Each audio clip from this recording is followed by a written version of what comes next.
Hello, everyone. Welcome back for some more Great Ace Attorney. We are moving on to we're getting close to the end of the last case. We seem to have a motley crew of people here. So, witness, please state your name and occupation for the court. Eugen Mikatoba, lecturer in... Oh, that's not the voice. I gave him... Right, what's his name? Mike Hagar. Eugen Mikatoba, lecturer in forensic medicine at Imperial Yume University in Tokyo, Japan. Boy, you are staring at him. And Professor Mikatoba, the young lady beside you is... This is Dr. Maria Gori, Scotland Yard's practicing coroner, the daughter of Dr. Scythe, I understand. Apparently, also, people pointed out Dr. Scythe. That's a reference to a Dr. Scythe from, Ghost Trick. Cool. Yes, Dr. Scythe. I'm afraid I can't tell you why she's here. She just appeared. Well, that's not scary.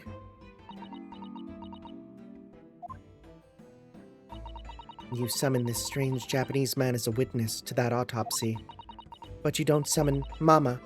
That makes no sense. She was there too. I think she's in prison.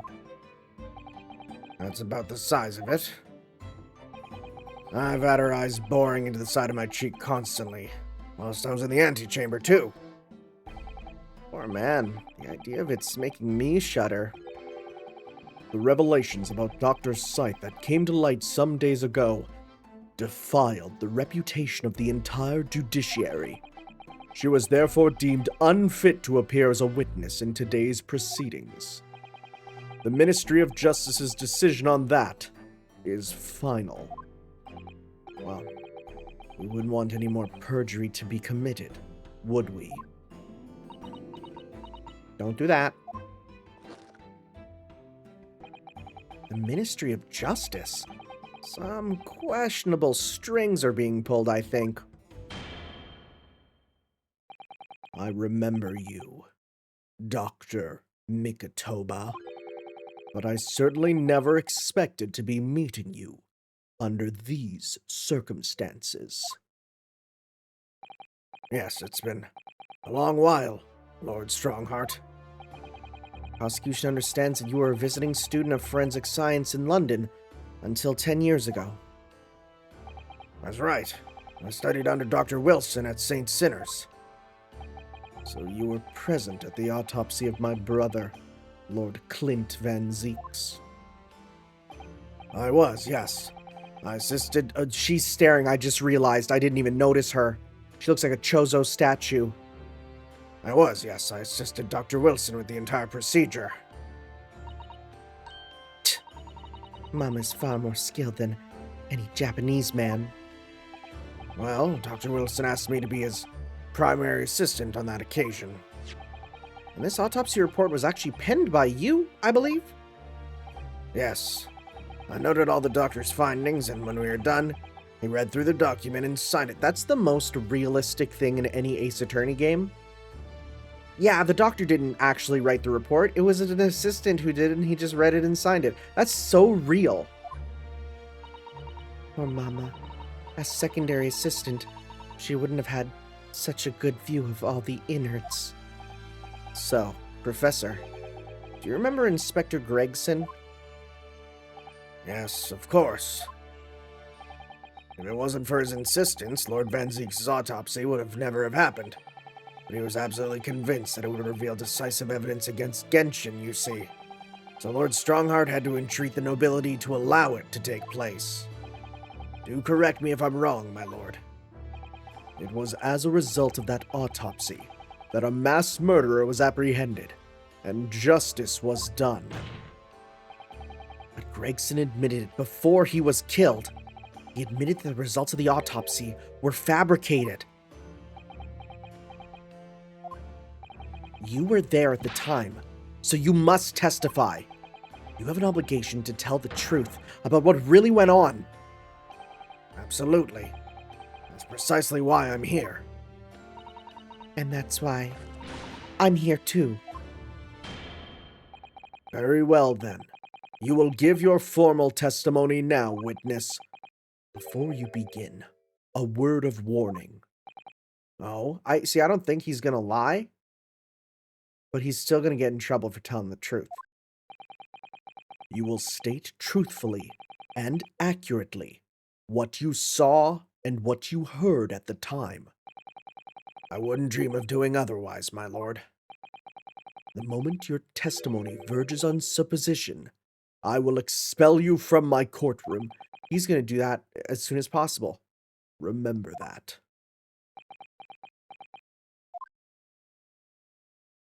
This is serious business. It's crazy having an evil judge. Autopsy of Clint van Zieks. From my own observations, I couldn't say there was any indication of the autopsy results having been fabricated. Death resulted from a wound made by a Western-style sword transfixing the heart. That I found a little strange. There were no other signs of internal injury. Nothing questionable at all.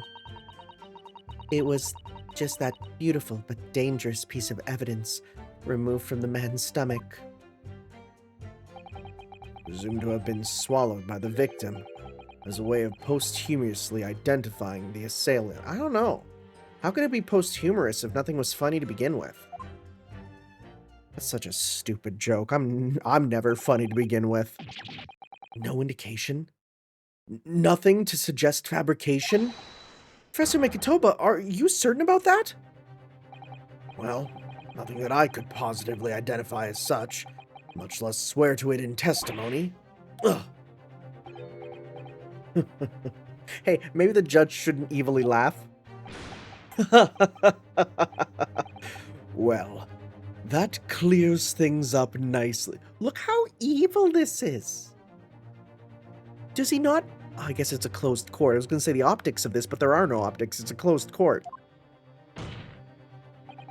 The only fabrication here, Asogi, has come from you. What? You claim the inspector confessed just before his death, but that is the fabrication.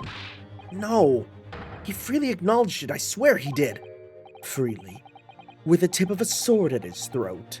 The man was clearly at his wit's end. The court will give no credence to this confession that was uttered in obvious desperation. Quite simply, there was nothing questionable about the investigation of Lord Clint van Zieks' death. And with this testimony we have, without question, uncovered the whole truth of the matter. She keeps staring. If I may, my lord. She's still staring at me, even if I stare back at her. There was most certainly something questionable about it, and the whole truth does rather elude us, I feel. I beg your pardon.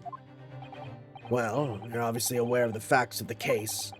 All 4 of the professor's previous victims died when an enormous beast was set up. Oh right, yeah, it was a dog. So yeah, maybe the dog had a sword in its throat. That'd be really cool, right? Just like Dark Souls. Died when an enormous beast was set upon them that ripped out their throats. Oh, such horrifying crimes. We never did go back to the collar, did we?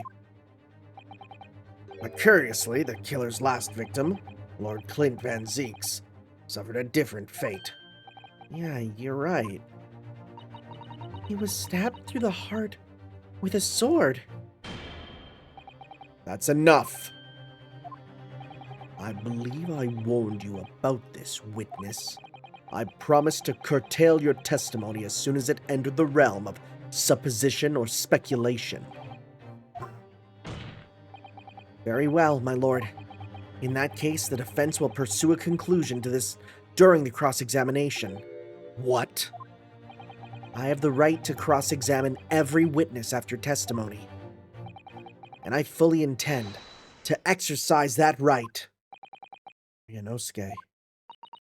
I'm afraid that even the presiding judge has no authority to contravene the letter of the law. As I'm sure every member of the judiciary present in the gallery would agree.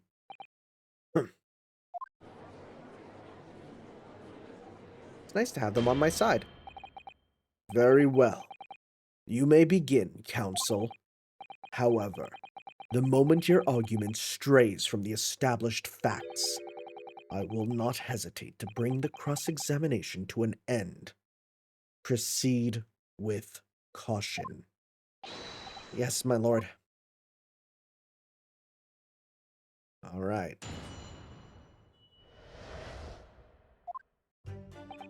From my own observations, I couldn't say there was any indication the autopsy results have been fabricated. That's a really bad first one.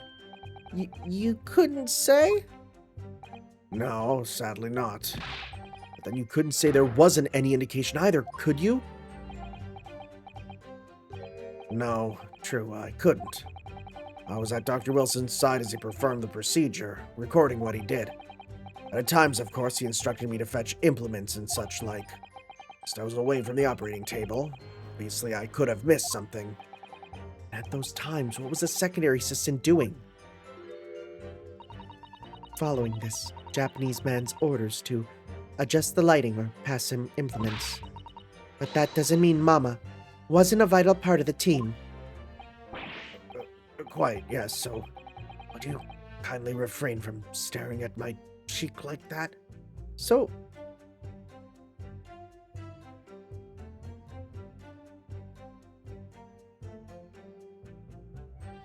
is there...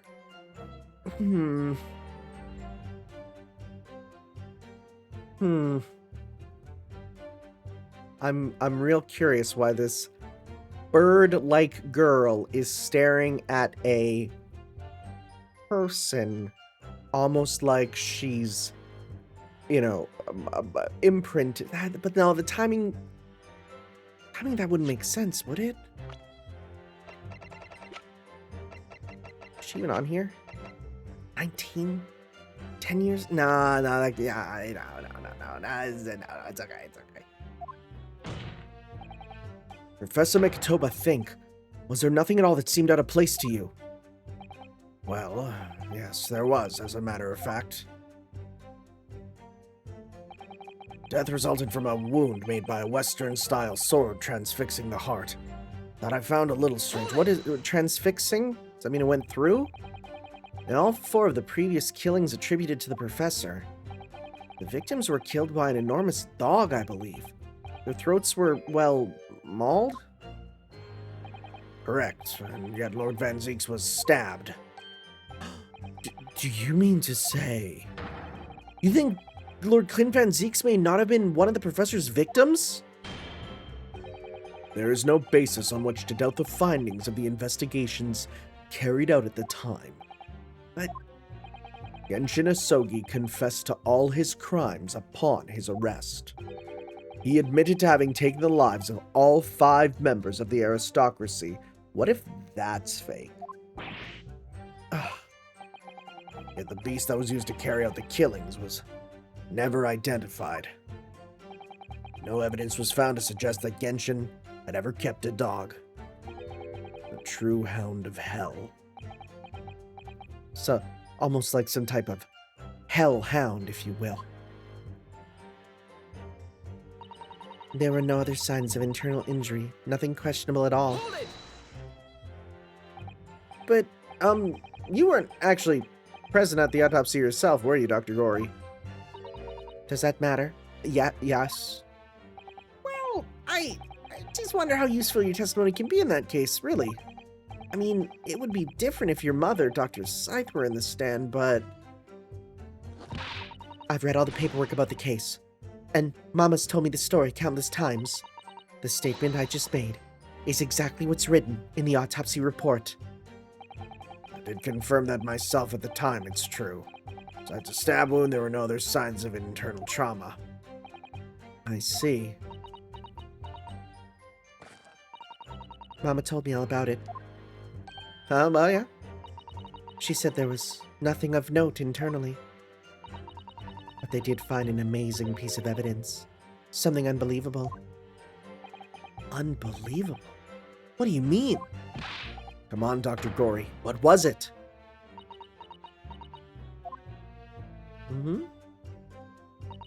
It was just that beautiful but dangerous piece of evidence. removed from the man's stomach. Was what beautiful? What is it? What exactly was it, though? What does beautiful but dangerous mean? I like my women. Well, it was sparkly and round, with a hole, as if it might slip over a finger, perhaps. A ring? It was a ring belonging to Genshin Asogi. That's not evidence. My father's ring was inside the victim's stomach? I don't think that's... Wouldn't it be super easy to just shove it down someone's throat? Am I crazy and thinking... Oh, did you see that? His teeth chatter. Watch. Yeah, did you see that? Look, watch this. Spooky. Anyways, yeah, no, they could just shove it down the throat. At the time, Genshin wore a large ring on the... I thought that said dingus. on the dingus cordoris of his left hand. The fourth, or ring finger. He wore a ring on his ring finger? What the frick? Also, I forgot we can look around. That's not really necessary, but... I'd understood it was some sort of keepsake. When my father left Japan for London 16 years ago, I was 8 years old. But I remember that ring. You do? My father's possessions were sent to our family home in Japan after his death, but the ring wasn't among them. Obviously not. It was a key piece of evidence. It remains under lock and key in the stores at Scotland Yard to this day. After the autopsy, Genshin was summoned by the police to check for the presence of his ring. It wasn't on his hand, of course. Moreover, there were deep abrasions on his finger where it had been pulled off. That still doesn't mean he did it. He arrested the man then and there, right before my eyes. How could they? I brought the ring along with me today. What? That looks important. Here it is. A bit dusty from years in the stores. Oh, good gracious, yes, that's it. I haven't seen that in 10 long years. That was found inside the victim's stomach? Yes, I'm afraid so. You hesitated there, Professor Mikotoba. Should we read something into that? Well, just thinking back now, I didn't actually witness the moment it was extracted from the victim's body. Oh my, really?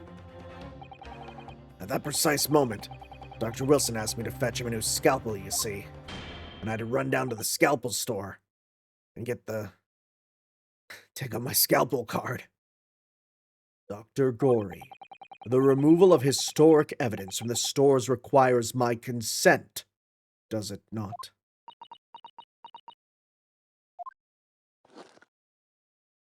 I love her silent treatment.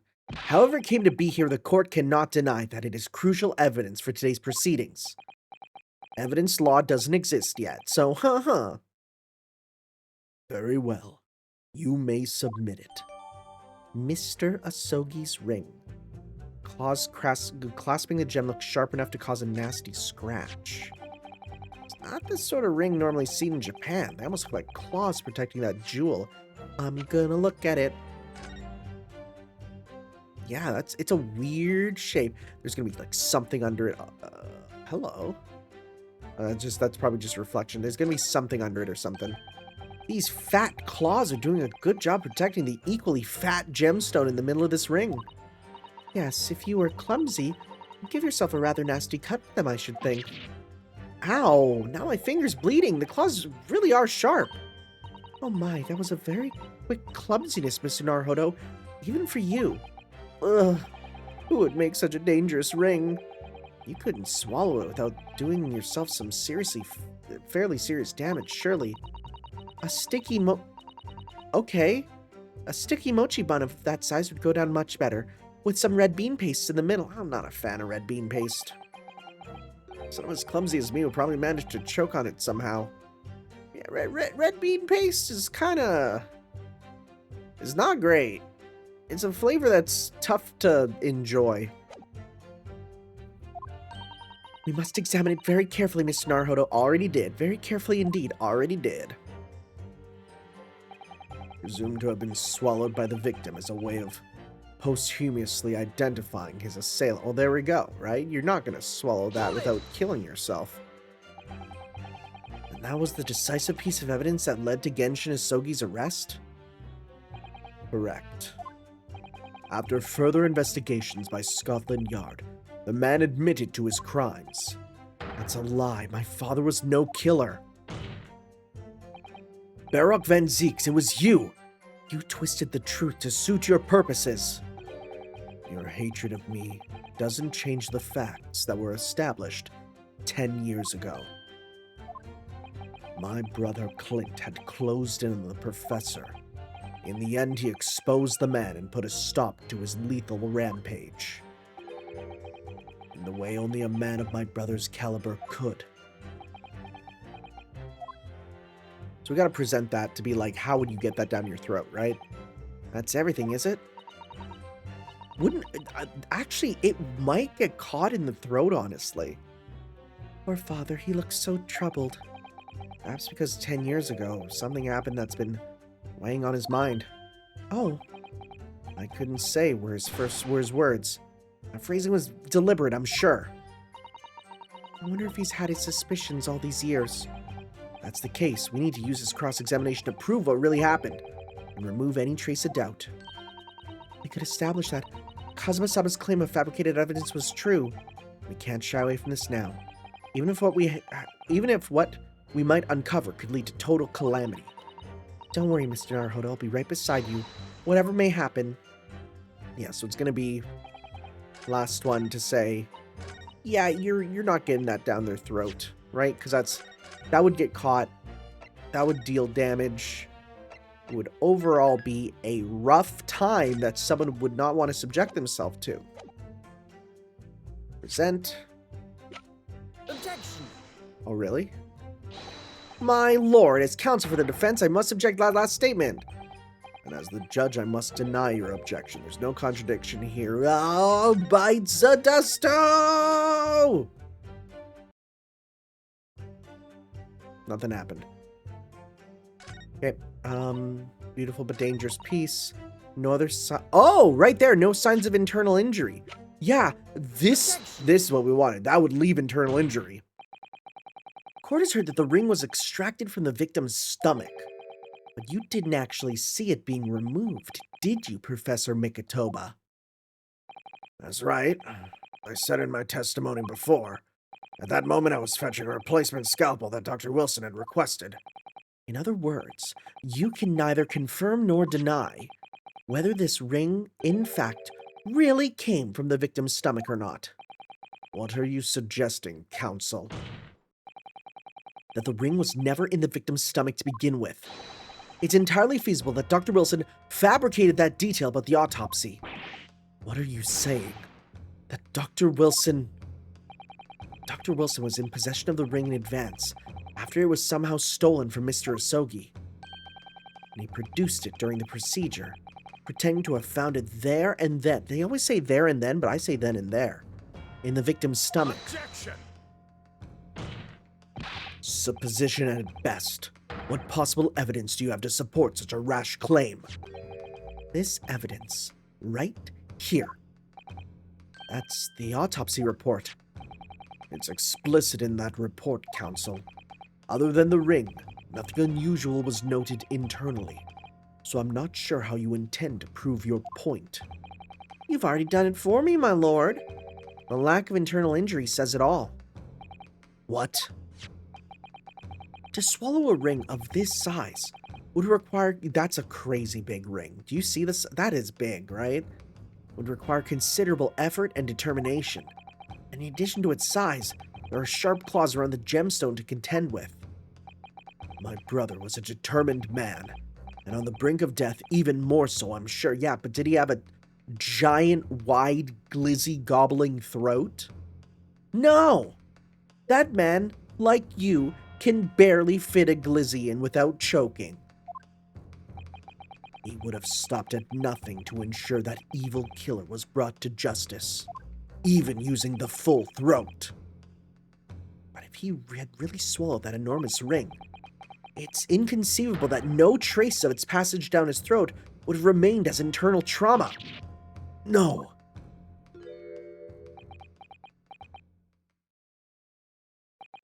And there you've arrived at the sticking point.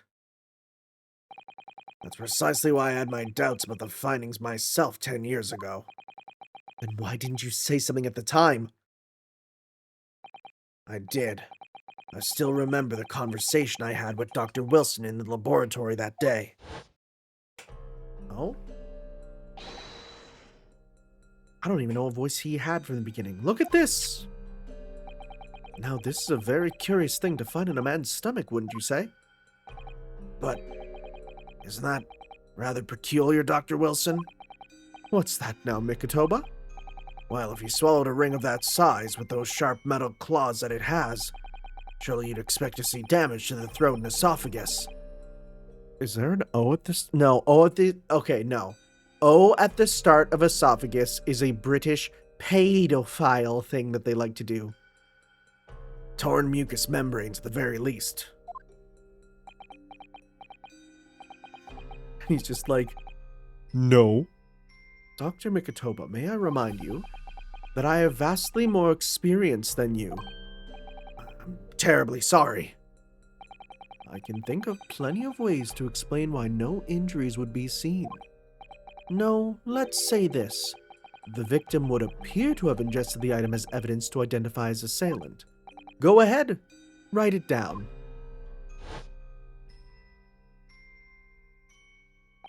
So I was right. Dr. Wilson deliberately fabricated the results of the autopsy to implicate my father. I'm disappointed, Counsel. That argument is nothing more than speculation. What? Dr. Wilson was Britain's leading authority on forensic science and autopsy work. There is no scientific basis onto which to doubt the man's expert opinion. Pardon the interruption, my lord, but damage to the mucous membranes of the throat is easily identified, even in living subjects.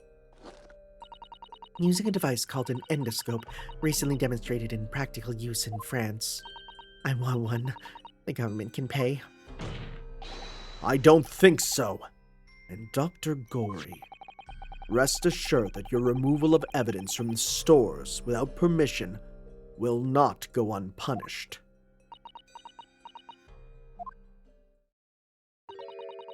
We open up the dead to find the truth. That line goes so hard. I beg your pardon. But Mama, she chose to stitch her corpses up with all her secrets inside. That's wrong. That's hard. Oh, that's hard. Dr. Gory, looking as though she's chosen to walk a different path to her mama. She's awesome. She's a really good character.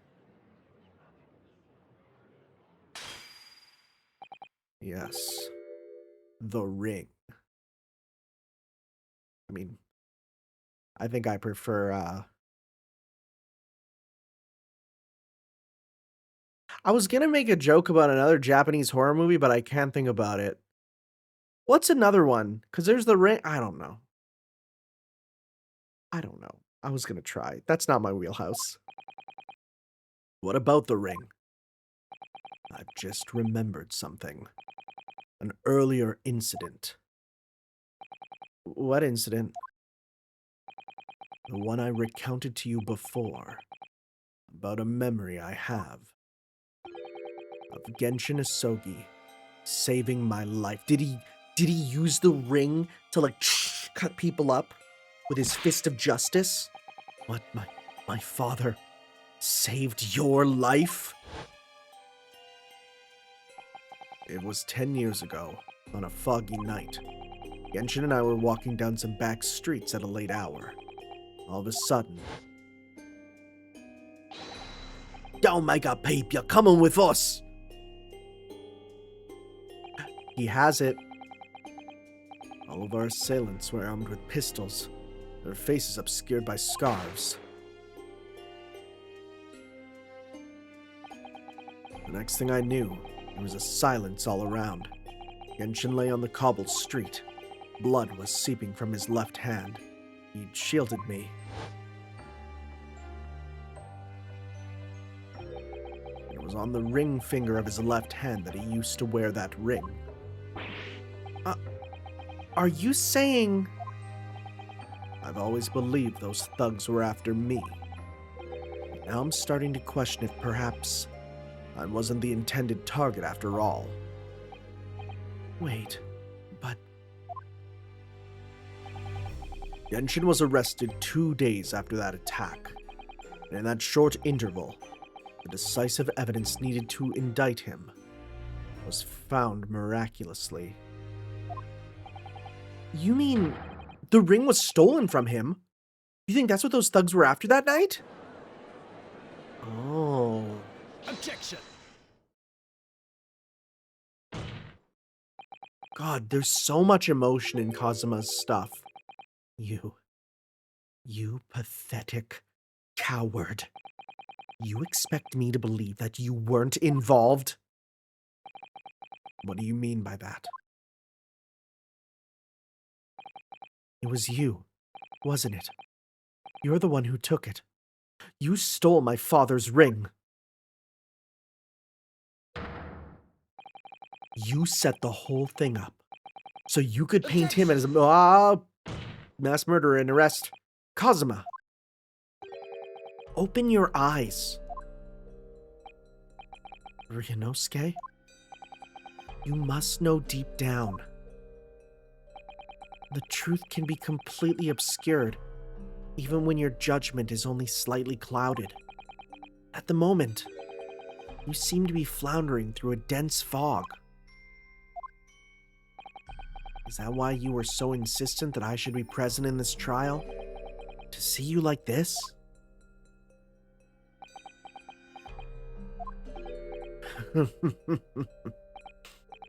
Well, this is an amusing spectacle. What a grandiose expression on your face, as if you were Lady Justice herself. It seems you've thoroughly convinced yourself of this alleged fabrication of the autopsy results. So much so that you're apparently blind to the blatant contradiction that would be born out of it. What? Though it's extremely hard to believe, let us imagine there was some misconduct during the autopsy. If that were the case, why would Asogi not have disputed the findings in his trial? Probably because they were told they'd keep killing his family members until if he didn't do it or something. Oh. In the closed court hearing 10 years ago, the defendant never once denied the claims against him. Isn't that right, Lord Van Zieks? Yes, that is indeed correct. Upon hearing the verdict of guilty, he merely closed his eyes, quietly accepting the judgment. The actions of a man who has accepted responsibility for his deeds and is resigned to his fate. But then... Oh my, that is very strange. If Mr. Asogi did nothing to oppose the charges against him, then that would surely mean there was no fabricated evidence. An obvious conclusion at which you should have arrived many minutes ago, Prosecutor Asogi. Your twisted loyalty and clouded judgment are hampering your ability for logical thought. Genshin Asogi's silence at his hearing can only mean one thing. There was no fabrication of evidence during the autopsy of his final victim 10 years ago. But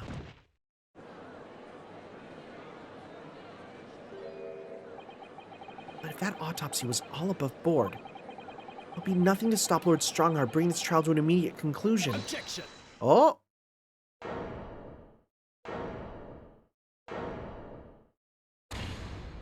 That was a loud bang. Thank you, Ryunosuke. If it wasn't for your frank words just now, this trial may very well have ended prematurely. Good Kazuma? What's this? Latest absurdity, Counsel. My lord, your reasoning is perfectly sound, but for one giant hole, I beg your pardon. You claim my father's silence was due to the fact there was no fabricated evidence. There's another possible explanation. You've overlooked the possibility that he had a reason for maintaining that silence. Objection! Silence that would lead him to being convicted and sent to his death. If the autopsy results were an invention. That looks weird from this angle. There's no conceivable reason why the man wouldn't have protested. Was it to protect you or something? I bet you. Objection! Oh, those results were an invention, all right. There's no question of that. Or are you forgetting that 2 people with a connection to the autopsy have been assassinated? If I force the grievances I feel from my mind, I start to see you in a very different light. I think perhaps it's you who's been living in delusion these 10 years. Me? Kazuma-sama has created one last chance for us here, Mr. Naruhodo. If we can only show there was a reason for his father's silence in his trial. The real reason why the man would have said nothing, even though he was innocent. Could it have been part of some negotiation, perhaps? Enough rhetoric. The court must be shown evidence. What proof do you have that could possibly explain Asogi's silence in court?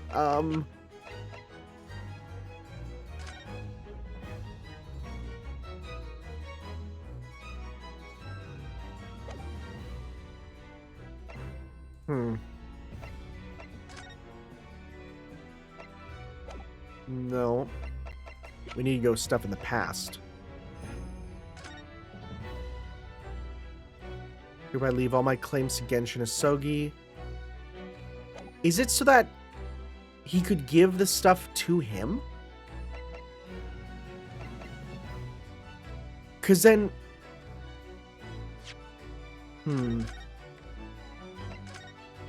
I wonder.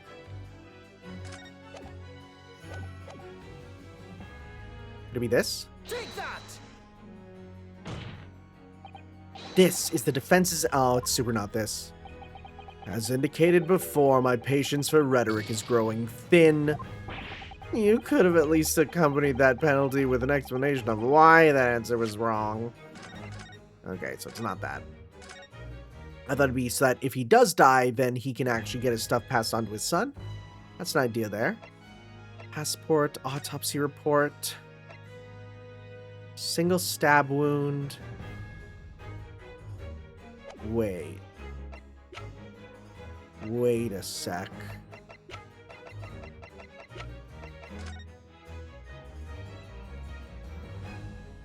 I was gonna see if he had a sword to be like to defend him, right? I'm gonna try this one. Take that! No. No, okay. No, it's not that one either. I thought it could be that, and that there's a way to bring that around to like there was friends going on, but yeah, I guess that doesn't make sense. Let's see here. Gregson stuff. British policeman. Dismissal. Letter of introduction to Caidin. God, just the fact that you have all the evidence from the last case too just makes it really tough. Clint's autopsy. Indicative of a duel. Wait, indicative of a duel, perhaps? Take that! Nope. Okay. I thought to be because there's a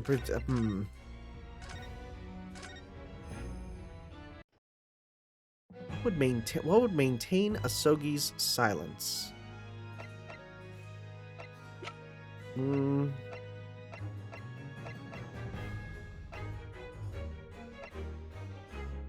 Murder weapon. These are Gregson's stuff. No.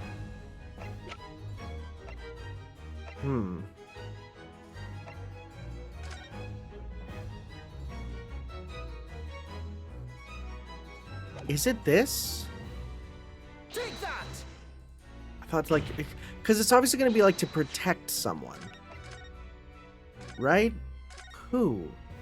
Who indeed?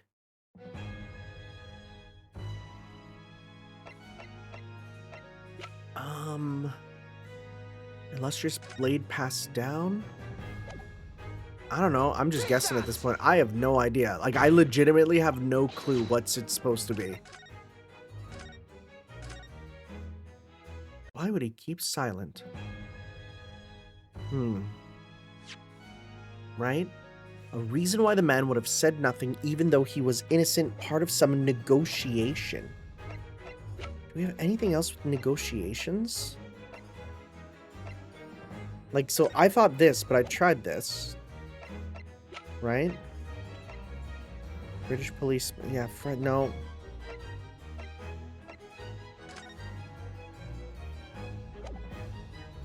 Anything to do with negotiation.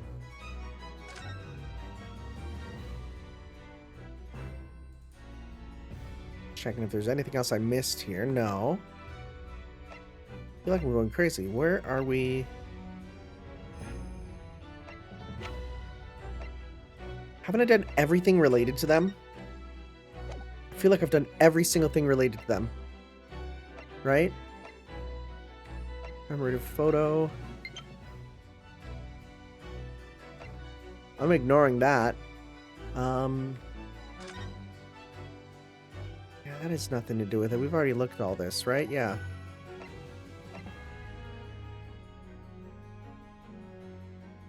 Gregson's body. The gun. Something new on this one? So this is the type of revolver that's standard issue for members of the judiciary then. Yes, when I asked about whether records are kept about who they're issued to, I was told that for the past 5 years they've been engraved with a unique serial number. Oh, but as far as I can tell, there's nothing like that on this gun. Yeah, we know where this gun comes from. This has nothing to do with it. Yeah. Nothing to do with that. The ring? No. I legitimately have no clue which one it is then. Wait, am I supposed to pull the ear right now? Do I have to manually do it this time? Am I supposed to be like, please help me? Let's see here. Okay, no, I don't think so. Clint's autopsy report. Take that! We've tried it. Man!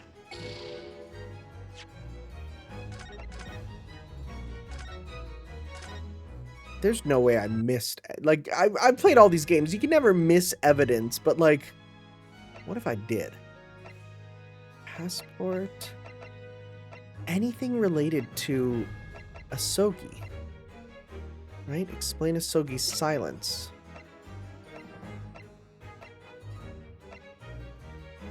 No. Dismissal notice. Wait! Because he would get out. Oh, yeah. I forgot. I forgot about that agreement. It's true that Genshin Asogi's silence during his trial resulted in his conviction. But that didn't actually lead to his execution. On the contrary, it led to his escape. An escape that was only possible because he'd been sentenced to death. Although I find it hard to believe my father would have negotiated in that way, the defense is correct. A fake execution, falsification of a death certificate, and a jailbreak inside a coffin. Clearly such an elaborate plan couldn't have been carried out by my father alone. He must have had the help of a collaborator from the judiciary. I have here the dismissal notice of the chief warder who was working in the prison at the time. The note reads, there are indications that the jailbreak was in planning prior to the was in planning prior to the inmate's incarceration. Yep. In other words, there were suggestions of some sort of negotiation between Mr. Asogi and the British government. Oh, he doesn't like the accusations. In exchange for his silence in court, he was given an assurance that he'd be broken out of prison. Yes, with that sort of clandestine agreement in place, I can imagine he would have kept very quiet. I would go further than that, in fact. I would say that the elaborate jailbreak of Mr. Asogi can be explained in no other way. Order, order. First fabricated evidence, and now a jailbreak conspiracy. Of course, because it's all intimately linked. The prosecution wishes to summon new witnesses to the stand. Witnesses? People who can testify about the jailbreak that took place 10 years ago. Governor Caidin and the poor chief warder of the prison. Oh, we get to bring back to them. I won't allow this trial to turn into a farce. To summon the governor of the prison after all these years. Oh, it wouldn't be any trouble, my lord. Is he here? What? Father? My dear friend may appear a little rattle-pated at times, but I can assure you, he is extremely thorough. He wired both Barclay and the local prison together. Asking Governor Caidin and Mr. Vigil to attend the Old Bailey is a matter of extreme urgency. Oh my god. Mr. Sholmes did that? Are you telling me that? Both men are, unless I'm much mistaken, waiting just outside the courtroom at this very moment. Hell yeah! Sholmes is 5D chessing, everyone. My lord, you must permit this trial to proceed as you declared at its outset. You promised that we would stop at nothing to uncover the whole truth behind these disturbing findings. Very well. Bring in the witnesses. Make no mistake, I too would like nothing more than to lay this business to rest once and for all. Yeah, but on your side, on the answer of it not being real, you want to lay it to rest for the side of evil. I want to lay it to rest for the side of good. I didn't think I'd do these guys' voices again. Would the new witnesses state their names and occupations for the court, please? I, Barry Caidin, Governor of Barclay Prison. Everyone calls me Gossip. So, Jaunty, your other persona, if you don't mind. Oh, I do beg your pardon. Of course. Very different personas. My name is Daily Vigil. I used to be the chief warder at Barclay Prison. The reason you've been summoned here to court today is to testify about the jailbreak of the so-called professor 10 years ago. Oh, losh, the professor! We already been through all this before, a decade ago. And the conclusion was that there wasn't anything untoward happened. A convict escaped from your prison, Governor. Hardly what you'd call nothing untoward. Oh, well... The convict's death certificate was somehow falsified after he was allegedly executed, and he escaped the prison inside his own coffin. None of that complexity could never have been carried out without the help of somebody of influence inside the prison. Governor Caidin, don't imagine that the passage of time will afford you any protection. If it turns out that you were involved in the plot to break Mr. Asogi out of your prison, then of course, the consequences will be very serious. In all likelihood, a capital punishment. Oh, he gonna get killed. Oh, gods, hold on there, laddie. All I did was... Witness, Governor Caidin.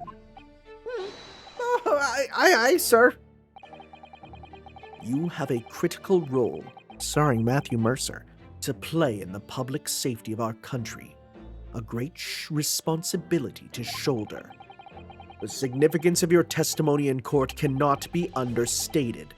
Therefore, think carefully before you speak. And Prosecutor Asogi, if you threaten the witness again, you will be held in contempt of court.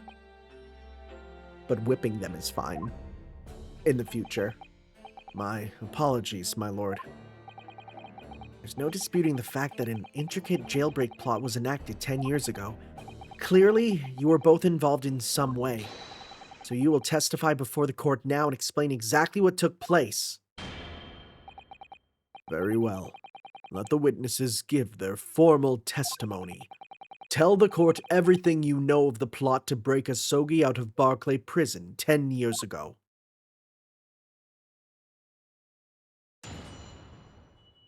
They have very contrasting colors.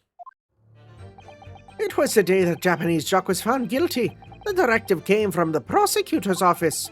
I assigned the convict to the chief warder vigil here and put a plan into action behind the scenes. I was responsible for Asogi, right up until the night of his execution, but I know nothing of any plot. I didn't ken if there were any... I didn't ken if there were some negotiations between the convict and the prosecutor's office. All I did was carry out my duty for Her Majesty's Great British Empire. I think with that type of patriotism, I'm doing that very wrong voice. A directive from the prosecutor's office? Are you saying that was the jailbreak plot? Aye, that's right. Who sent it? Who authorized that plan? Oh, I didn't ken that. You're saying you don't know? Listen, there was nothing about the professor case that wasn't unusual in some sort. I didn't ask any questions. I just did what I was told to do. More than that, I couldn't tell you more. Couldn't tell you. There you go. I see. But if the jailbreak plan originated from the prosecutor's office, then one thing is very clear. As suspected, there were clandestine dealings going on between Mr. Asogi and that office. The jailbreak was promised in exchange for Mr. Asogi admitting to crimes he didn't commit. Oh, look at him stanced up there in the middle, looking down. That counsel is nothing more than... You can't just say speculation for everything, buddy. Speculation on your part. So, let me ask the defense. Yes, my lord. I fail to see how these witnesses have any more pertinent information here. Do you intend to assert your right to a cross-examination? Absolutely. I have no intention of squandering a single opportunity, my lord. It seems all you Japanese are fiercely tenacious. Very well. Proceed, counsel. I will. Alright, let's do this thing. This is a short one if I'm correct. Oh no, it's 5. It was the day that Japanese Jock was found guilty. The directive came from the prosecutor's office. And you say you don't know who actually issued the directive? Aye, that's right. All I can be sure of is that it was official. It was from the prosecutor's office. That narrows down who could have issued it straight away. And it wasn't me. I can't even say with her certainty that it did originate from the prosecutor's office. Wait, what? There's no telling where it started. There's a fair chance it came from higher up the ladder. Basically, I can't give you any indication of who was behind it. You can't be serious. All we can say for sure is that the order must have come from somebody in authority, I suppose. Oh, the likes of us on the ground, as it were, didn't bother with idle speculation. We just get the job done. I assigned a convict to the chief warder vigil here, and he put a plan into action behind the scenes. So, Mr. Vigil, you didn't know... you didn't know anything about it at all? He's like, don't do that, please. That's right. My only role in the scheme was as a scapegoat. That's right. Isn't it, Governor? Oh, some poor beggar had to take the rap for it. Well, now he's literally turned into a beggar. All right, then. Who else did know about the plan? I've not the first idea, laddie. My part in the whole business was basically just dealing with the aftermath. But I wouldn't be surprised if there were some other folk in the prison service who'd been given similar orders. So you don't know who else was involved? Aye, that's right. All I can tell ya is that the night it actually happened, the person at the reins was Dr. Stevens. Dr. Courtney Stevens, or Dr. Scythe as she's known now. Oh, why did I have to get caught up in such a terrible business? This dude is he just suffers for no reason. This might be the most tragic Ace Attorney character. He just had his whole life ruined. We broke his psyche locks. We made him from when he was talking about suicide. It was awful. I was responsible for Asogi right until the night of his execution, but I know nothing of any plot. That's a suspicious statement there. Did you notice anything unusual happening the lead up to that night? Oh, everything was unusual. Exception after exception. After all, it was the professor. The man had terrorized the country as never before with his crimes. In order to hide his identity, he was forced to wear an iron mask over his head. Hideous treatment. The fellow was surprisingly docile for someone who'd taken the life of 5 of the country's nobles.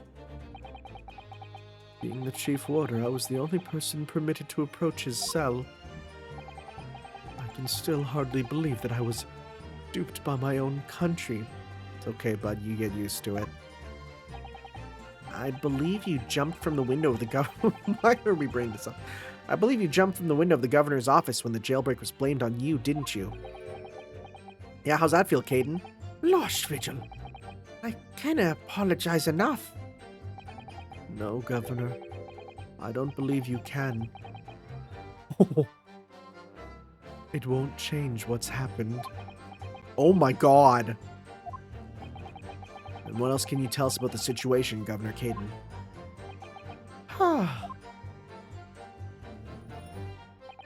I didn't ken if there were some negotiations behind a convict in the prosecutor's office. Okay. But you've already acknowledged that orders came from the prosecutor's office to arrange for the man's escape. There must have been some sort of negotiation. It's the only explanation. Aye, well, be that as it may, I didn't ken nothing about it. A witness stand is no place for telling what you don't know for sure. I can that much I do. And I presume you also know this. Not telling what you do know is a criminal offense. Sometimes. So you were just following orders, is that it? I'm afraid that won't absolve you of guilt here. The man was still killed illegally, even if he was a condemned criminal. You may very well be found complicit in murder, Governor. So that's what it's to be, is it? Even with the threat of conviction, you won't break your silence. Damn. All I did was carry out my duty for Her Majesty's Great British Empire. Did you carry out the plan in its entirety? I did everything I could at the time. As you know, Genjin Asogi was shot dead in Logate Cemetery after the escape. Tell me, was that part of the plan too? My instructions were to do with getting the jock out of the jail and nothing more. I cannot tell you anything about what happened after that. Only, personally, I believe his death was the last part of the plan. Wait, what? You okay? Excuse me. You're having a moment, buddy. Mr. Vigil, is something wrong?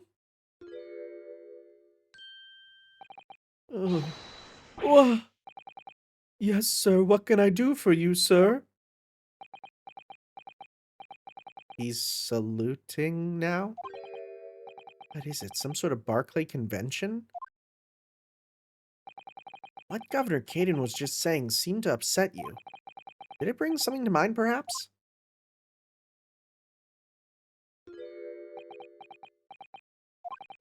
For the last 10 years, I've completely blotted out the memories of that time from my mind. I was betrayed by my superiors in the name of my country. Just as my father was betrayed, it seems.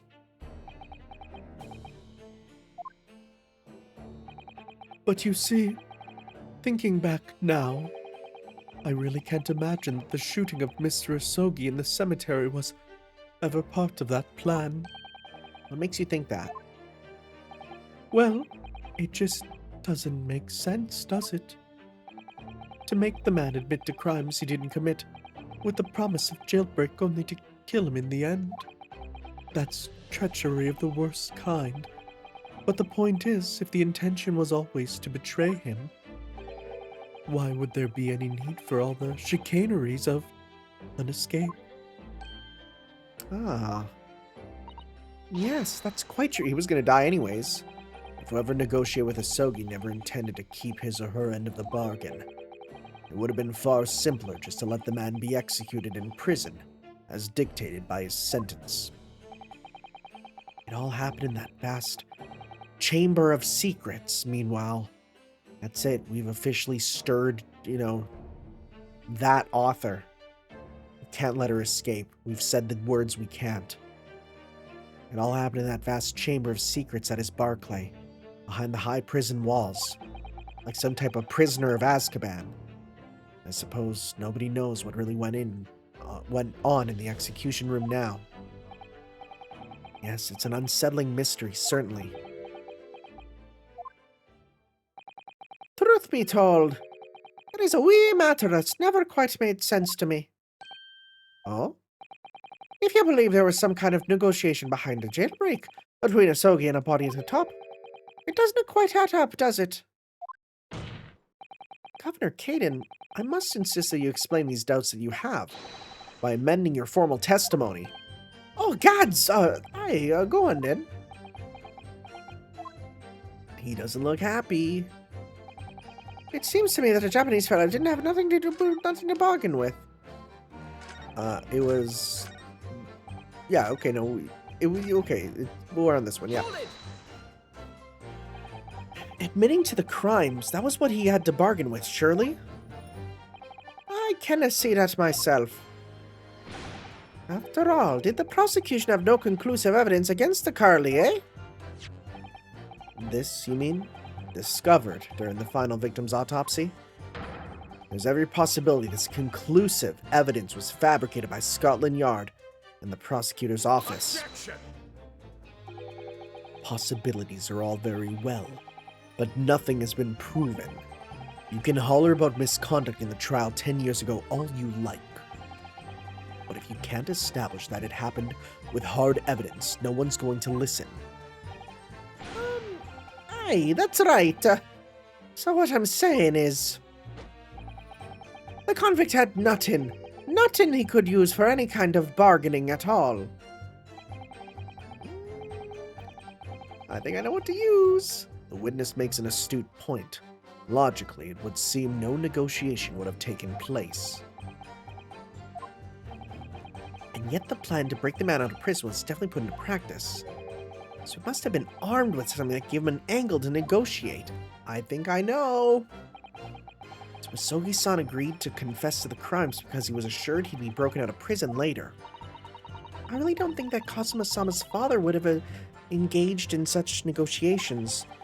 Perhaps something compelled him to agree? What a terrible thing. Using the law to legitimize such underhanded dealings with a desperate man. Only to double-cross him in the end. It's quite the opposite of justice. I can't help feeling something about this apparent negotiation that doesn't quite add up. Something doesn't quite add up, Mr. Naruhodo? No, it doesn't, but I can't quite put my finger on what. Well, in that case, we must keep digging till we identify the problem. Okay, so, let's see here. Didn't have nothing to bargain with. Again. Last will and testament. Hereby upon my death give all my material possessions, but I regret nothing. I think it's this. I think it's his bargaining was, right? His will, being able to get his will sent out. He's like, if I'm gonna die, at least make it so I can use my will for my son? Right? Objection. Ah, there we go. Confessing under oath to murders he didn't commit on a verbal assurance of later being broken out of prison. Genshin Asogi was taking an incredibly risky gamble. Very true. There was nothing to stop the British breaking their word and executing him behind closed doors anyway. Under normal circumstances, no man would stake his life on a gentleman's agreement like that. Which means that Mr. Asogi must have had a trump card. Something that guaranteed he wouldn't be betrayed. Some kind of weapon. Oh, heavens! The fella couldn't have possibly had anything like that. Do you know he did, Governor? The Asogi Papers, the name given to the last will and testament of Genshin Asogi. Oh, Turns out that Mr. Asogi was hiding his will in his cell at Barclay.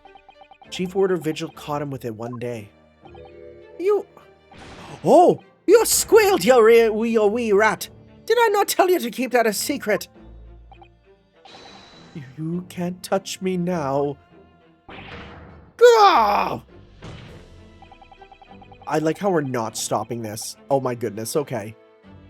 When Mr. Vigil caught sight of that will through the bars of the convict's cell, Mr. Asogi pleaded with the warder. All right then, but what's on the paper? The last will and testament. This will is the only weapon I have left now.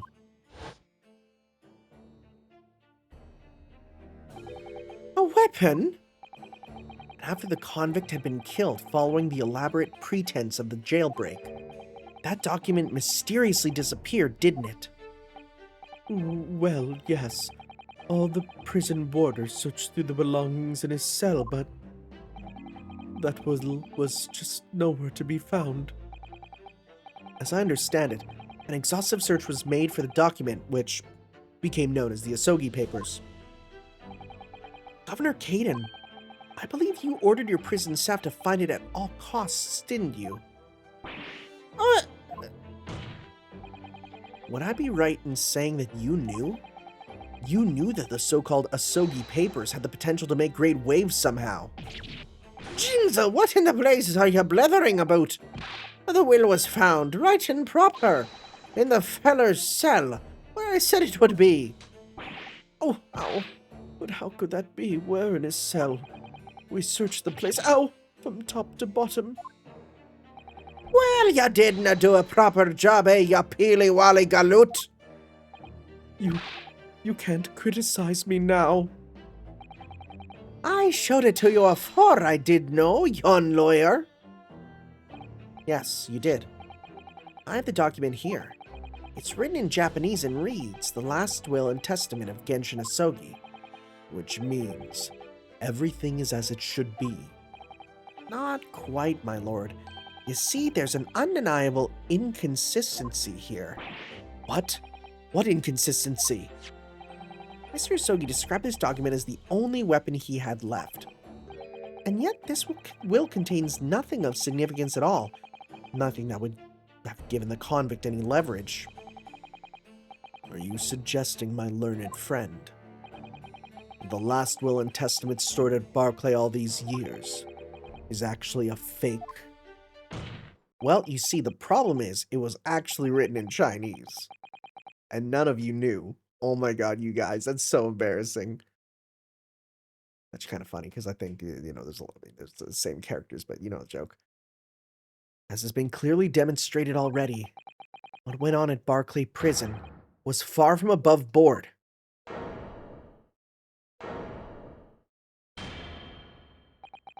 That last vilification by the defense was an affront to the entire British legal system. This absurd notion of a weapon is something for which we have only the former Chief Warder's word. The man could quite easily be lying, or at the very least solely mistaken. What? Oh! No, I definitely heard him say that, I swear. Clearly, we need to get to the bottom of this. We need to know exactly what happened with these so-called Asogi Papers. A waste of time. If the will was fake, where is the real document? Mr. Vigil was stabbed in the back by the judiciary 10 years ago. He lost everything, very nearly his own life. Oh. And now you're going to do it again. You're ready to brand him a liar and turn your back on him without even letting him defend himself. Yo, this angle. It's clear that Barclay Prison is hiding something. It's clear that the jailbreak was masterminded by someone in the prosecutor's office. It's clear that some illicit negotiations took place. Is your lordship ready to gloss over these obviously reprehensible facts? What did you say? We should hear more from the chief warder. Have him testify again. The trial must go on. The man's voice must be heard. It would seem that a vocal few here are utterly blind to the truth. Very well, then. Every time he says that, he's literally admitting defeat. Let the witness testify again. Tell the court precisely what you think you saw of the convict's last will and testament. Yes, sir, my lord. We're gonna get this guy so hard.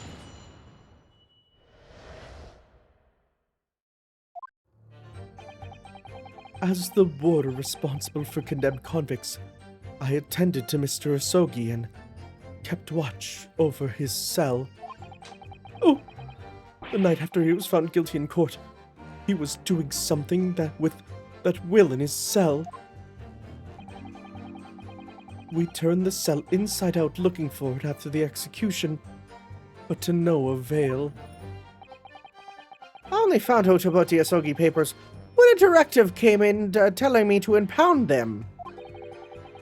The document was in the folds of the fella's robe that was found in his cell. A kimono, I think that's called. A real Shigeru Miyamoto sort of outfit. The joke is British YouTubers pronouncing Japanese names. In his kimono, that's a lie. Oh! We searched every inch of the man's cell. We looked through all his clothes. It can't be true. When he like rears back like this, he looks like the TikTok of the guy pretending to be a Lego figure. If you know, you know. Were you not satisfied with calling me a liar? The one say, you wee waff finger. Okay, he's coming up with new slurs. These are just brand new slurs he's creating. There's nothing you can do about it now. You don't have any hold over me anymore. Oh, look at him! Wait! How's he doing that with his mind? Other than the hold you like to take on my cravat, of course. Is that what you're going to do, is it? How is he doing this with his mind? Are you going to give me a good shake again, or are you too scared? How is he doing this? Ah! Okay, there we go. Little and large. What a double act. We complied with Asogi's will as far as was possible. All his personal effects were delivered to his family home in Japan, except the ring. As courtesy to the homeland of the most notorious killer our country has ever seen. Just wait, it'll get worse. That was a Brexit joke, very thinly veiled. I like to make those. I can't make a lot of British political humor, but I do have that one in my back pocket at all times. And we were much obliged. I can confirm that all my father's belongings arrived safely. Aye, and you cannot deny the handwriting is that of your old man, eh? Yes, there's no mistaking that it's my father's brushwork. Really? And this last will and testament was the man's last weapon, was it? I think we can safely assume that the convict was merely prattling, knowing that his end was nigh. So, counsel for the defense, your cross-examination, please. Yes, my lord. Amazing we can slap ourselves and not do anything, but every little slap makes him hurt. Okay. As the warder responsible for condemned criminals, I attended to Mr. Asogi and watched over his cell, yep. So would that mean that you converse with Mr. Asogi? Yes, certainly. Though there was precious little time before his execution was due. He was remarkably calm considering his days were very much numbered. In all honesty, he really didn't strike me as a man capable of mass murder. yet he confessed in full to the crimes. I know. That's why I felt compelled to ask him one day. I can still recall his reply. I'm guilty of the unforgivable crime of ending another human's life, yes? That doesn't mean killing. Ending their life does not mean killing, you know. But he was so tranquil and intelligent. It put me in the mind of an Eastern holy man. Oh no, you're gonna start prattling on about, like, Did you know in Japan they have a concept called bukurosu, which means to not kill people, and that it's illegal in Japan to kill people? what about the will you saw him with? What can you tell us about that?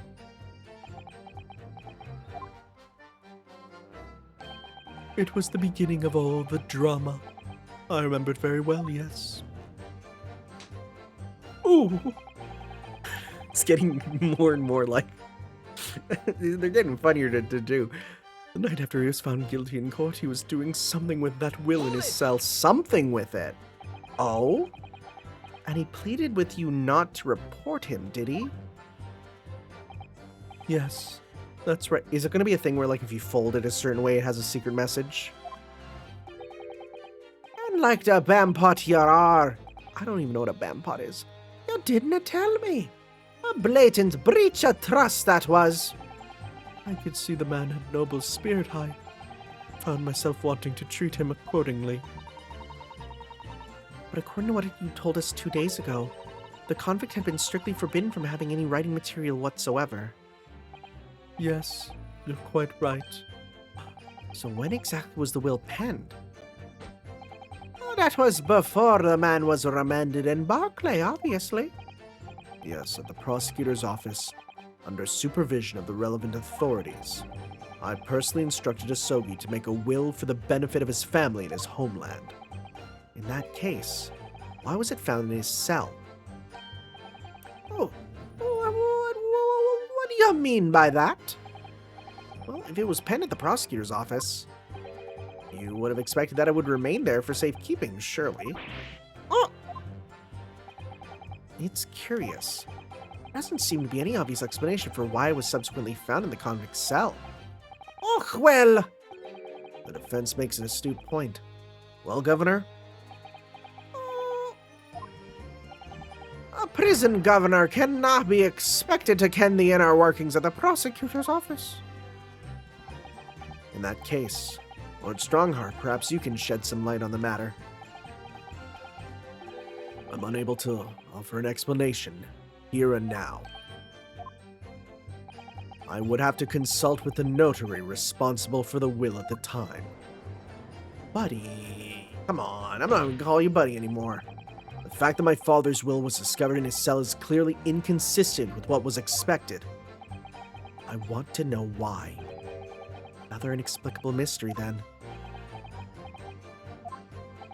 Well, the thing about that will...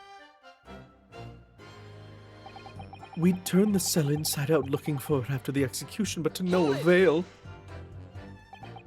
It was the governor who ordered the search for the will, as I understand it. Is that right? Yes, and when I reported back that we couldn't find it, he grabbed me by the cravat and yelled, "It cannot have disappeared completely," in my face. Aye, well, it's due to the governor to keep everybody working as hard as they should.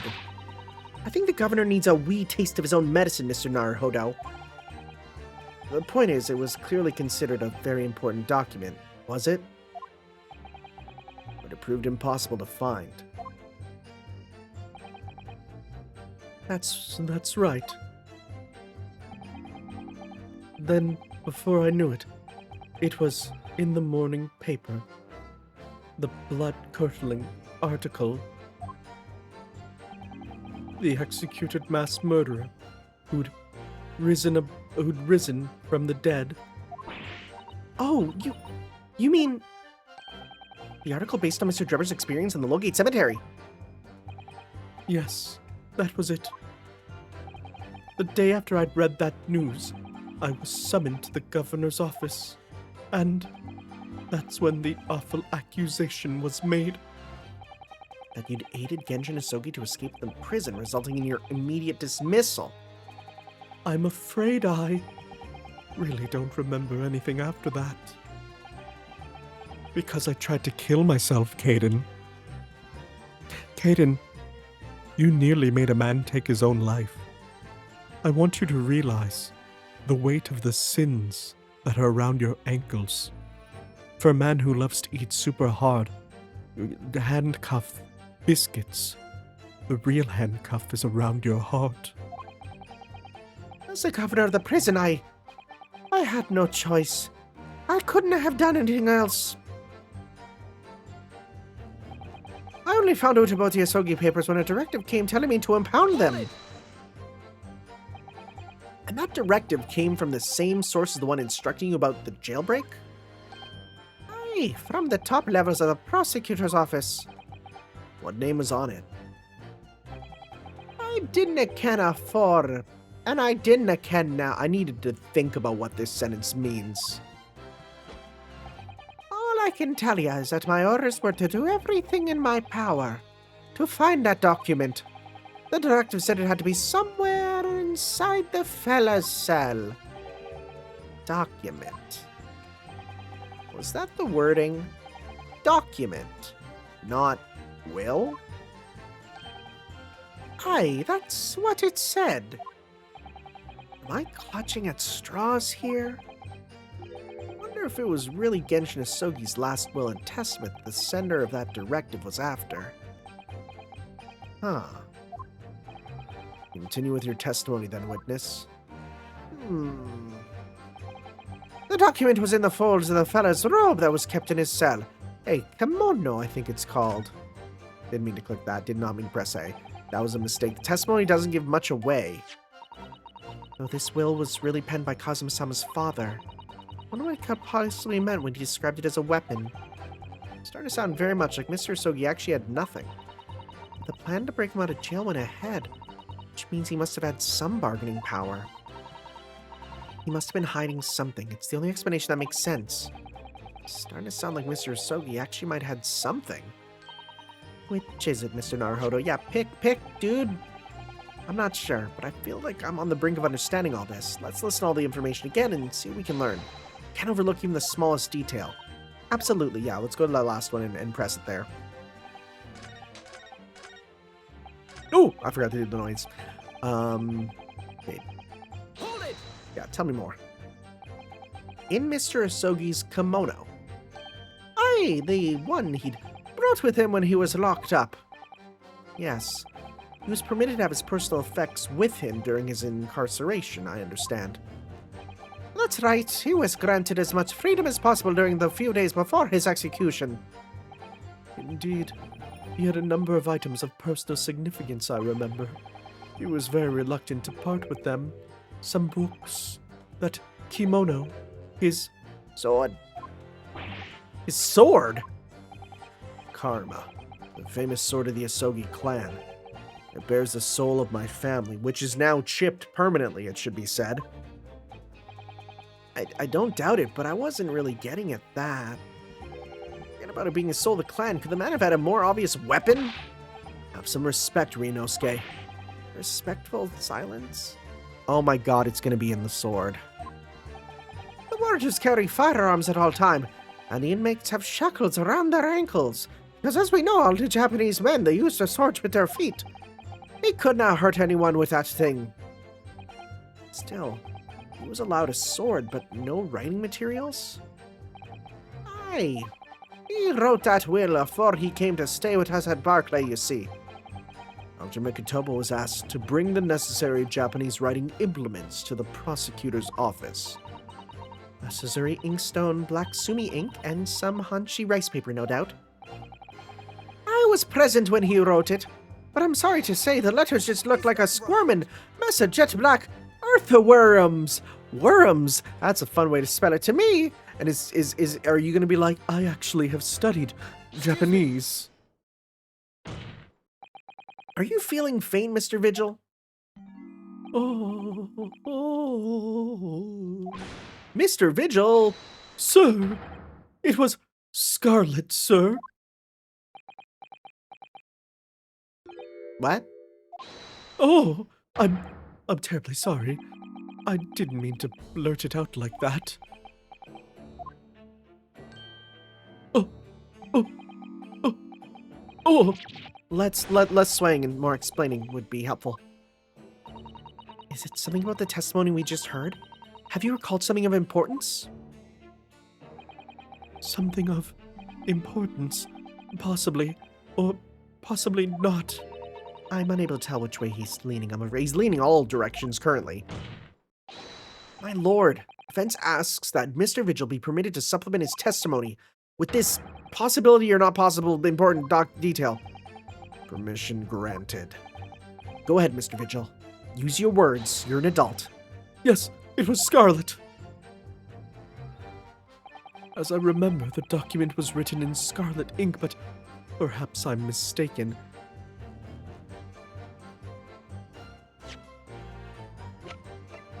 Scarlet ink.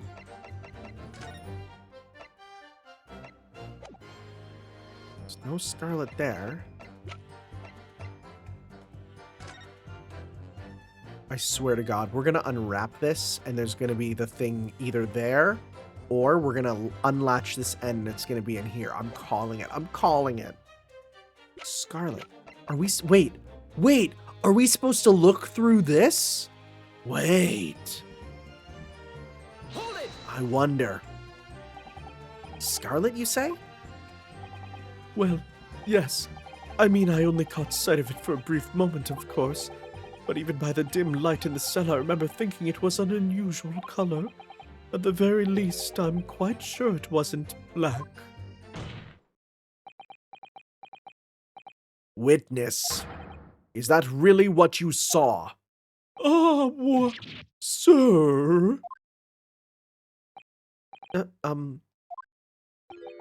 Is something wrong, Lord Stronghart?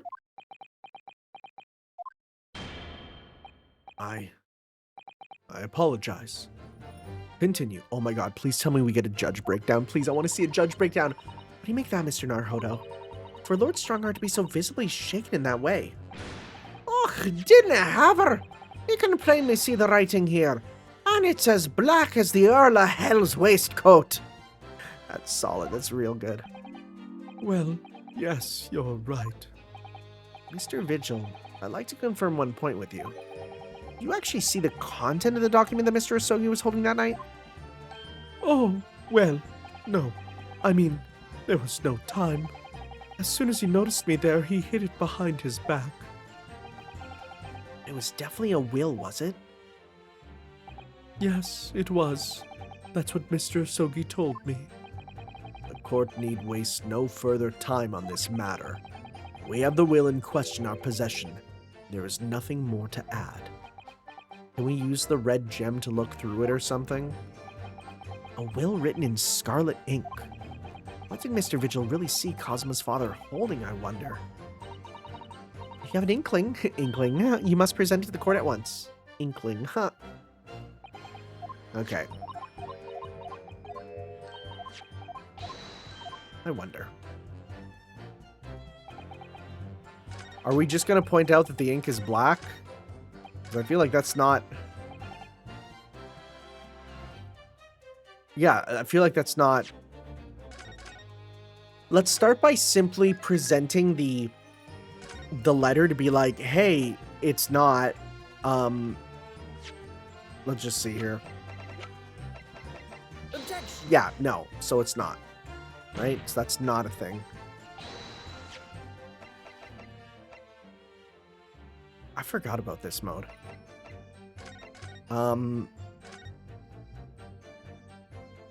You don't think it's the frickin' red wig or something, do you? Wait, no. You don't think it's the red wig? Objection! No, okay, I'm like, there's no way that it's actually the red wig.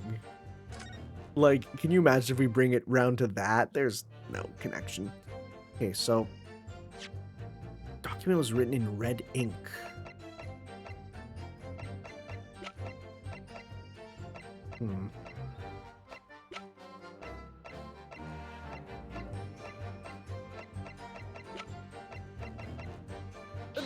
No, see?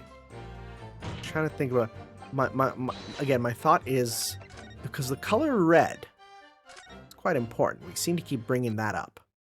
So I wonder if we're meant to. I'm gonna go.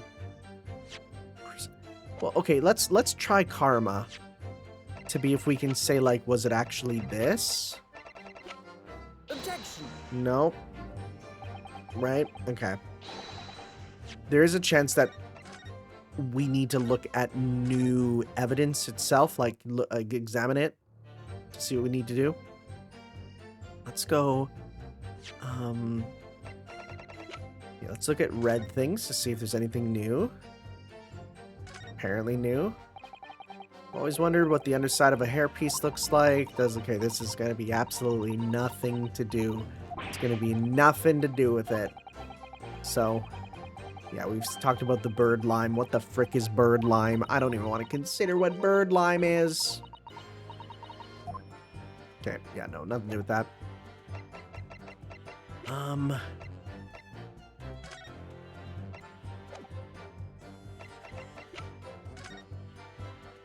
And I wish I could look at this to see.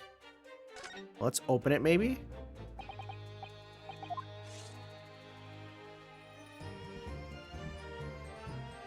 No, see? It's not gonna let me. Nope. Okay. Nope. Something written in red ink. This is a duplicate, you say? Objection. Okay, no. I thought there was a chance it'd be like, it's actually a duplicate of this one, even though there's no evidence to prove that that was the case. So that's fair. I understand that would be a logical leap.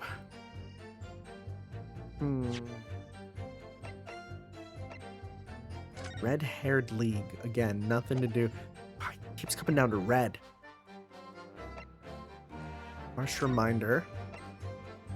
Nothing red there. No. No. Well, the British guy.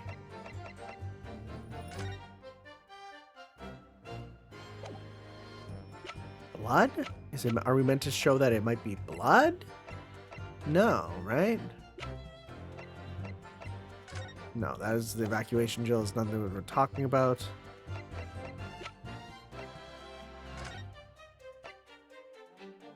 Oh! Recent scarlet ink stains visible on the fingers! Objection. Oh my god!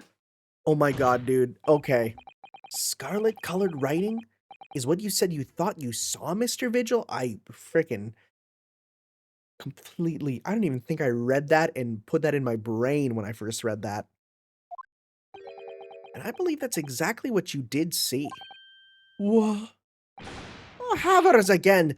You've no evidence to say that! Have a look at this report.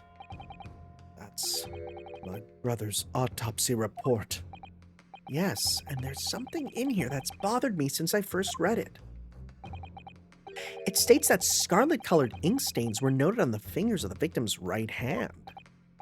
Yes, so it does. Scarlet ink. Now, I'm not familiar with the habits of the British aristocracy, I freely admit.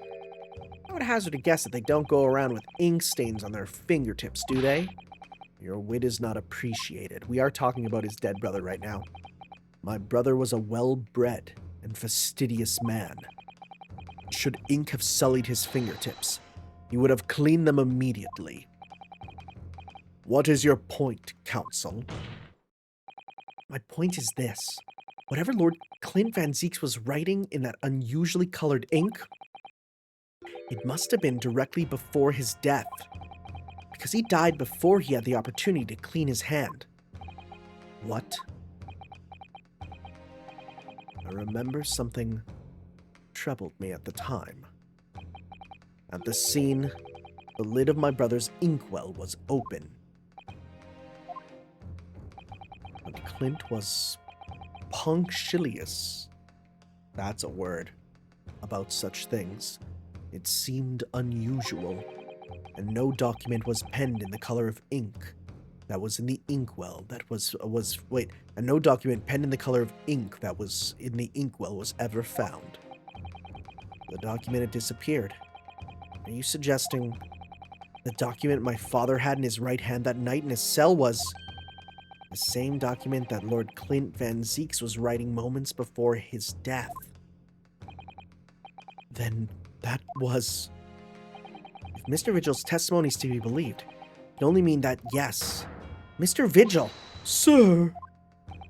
when you spotted Mr. Asogi with the document in his cell, his precise words were as follows, were they not? All right then, but what's on that paper? Ah, last will and testament, not my.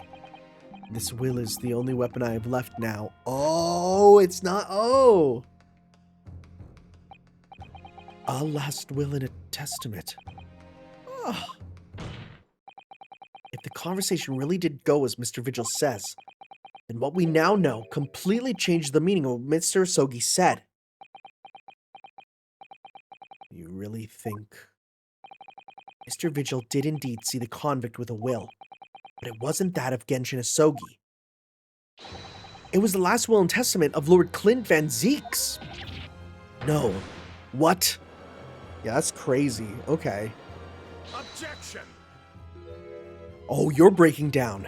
This is madness. My brother's last will and testament. That would mean that he had chosen to die. That is what it would mean, yes. No. Impossible. That is utterly out of the question. Lord van Zieks. Clint was pursuing the professor. It consumed him day and night.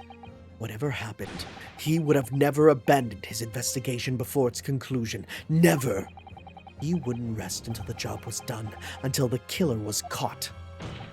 The idea that he would willingly accept his own death, it's obscene. Objection! And yet, we can be sure that he was writing his will moments before his death. And that Genshin Asogi came to be in possession of that document. So what could the will possibly have contained? Clearly, something that couldn't be made public under any circumstances whatsoever. Because armed with that document, my father was able to negotiate with the judiciary for his life. It was something so damning that it prompted the powers that be to enact that daring jailbreak plot. Yes, there could be no question that the will contained information of the utmost secrecy. Information of the utmost secrecy? No, it couldn't be. Oh, what's he put together? Because I haven't yet. I've heard more than enough. Pursuing this notion of a phantom will nobody can attest to having seen serves absolutely no purpose. Objection! No, my lord. It's unacceptable.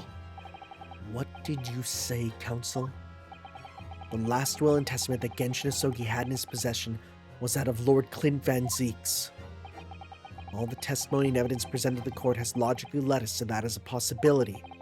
We have a duty to pursue the line of reasoning to its conclusion. But with no possible means of knowing the contents of this document, there is no line of reasoning to pursue. We're going to switch to Sherlock for him to find it.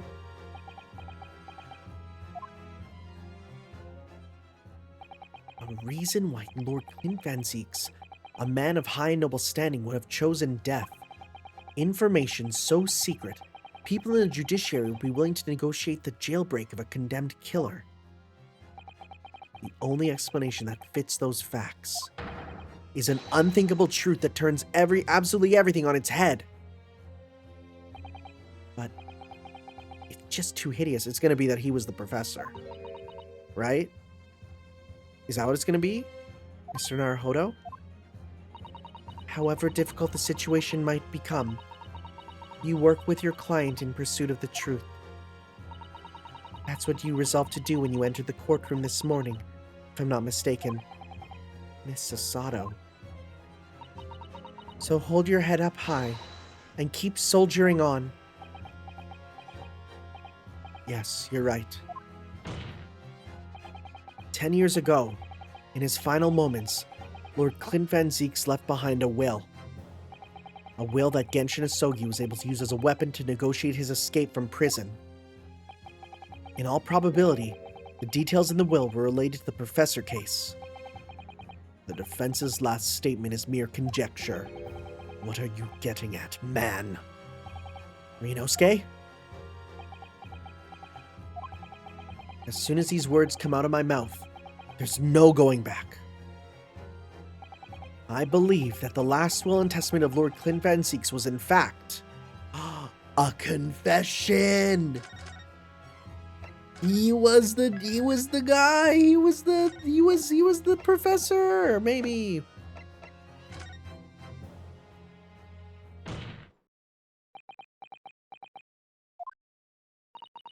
You can do this, Mr. Naruhodo. Thank God I picked the right choice.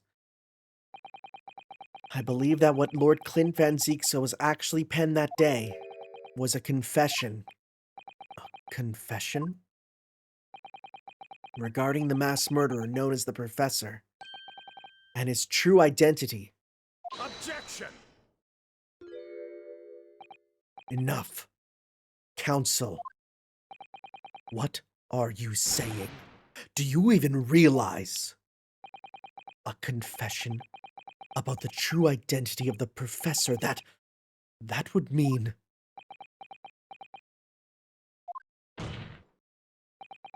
Lord van Zieks, I appreciate this. Must be hard to take in. But it's the only explanation that fits. The killer that terrorized London a decade ago and became known as the Professor. That man believed to have murdered 5 members of the aristocracy. Wasn't Genshin Asogi at all. No, you can't be suggesting. It was in fact the man believed to have been the 5th victim. Lord Clint van Zieks himself. Oh my god, are we doing this? Oh, he's mad. They're all scared of him. It's finally open, is it? Pandora's box. Great van Zieks family, they've been thoroughbreds of the British judiciary for years. And Lord Clint van Zieks, he was a paragon of justice in the capital. But he was actually a mass murderer? A perpetrator of atrocities of the vilest nature. If the general public ever found out, law and order in this country would be finished. Oh boy. My brother. Oh, this is too awful. Poor Lord van Zieks. I wonder, though, did he never suspect? Mr. Naruhodo? Lord Barok van Zieks is a brilliant prosecutor. Is it conceivable that he didn't realize what his older brother really was? Order in court. Lord van Zieks. The Professor made use of an enormous hound as his murder weapon. Tell me, did your brother own a dog? It's gonna be a pit bull. It's gonna be named Daisy, and he's fed orphans. Yes, he did. Or watch it.